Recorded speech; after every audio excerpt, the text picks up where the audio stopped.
ব্যবস্থা করতে হবে। রেশন, চাল, ডাল, তেল এগুলো রেশন কার্ডের মধ্যে দিতে হবে। পাকিস্তান আমলে শ্রমিকদের রেশন কার্ড ছিল এবং বাংলাদেশেও 1983 সাল পর্যন্ত রেশন কার্ড ছিল। আমাদের পার্শ্ববর্তী দেশ ভারতে এখন রেশন কার্ড আছে। শ্রমিকদের জন্য 1 কেজি আটা 1 রুপি, 1 টাকা। 1 কেজি আটা 1 টাকা। বার্মাতে শ্রমিকদের রেশন আছে।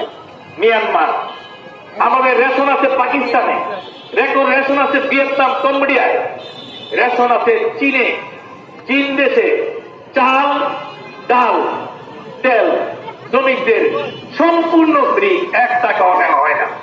তাহলে আমাদের পার্শ্ববর্তী দেশগুলোতে যদি শ্রমিকদের রেশন দিতে হয়, শ্রমিকরা রেশন কার্ডের মাধ্যমে চাল, ডাল, তেল নিয়ে আসে, তাহলে আমরা বাংলাদেশে সেটা আমরা কেন পাবো না?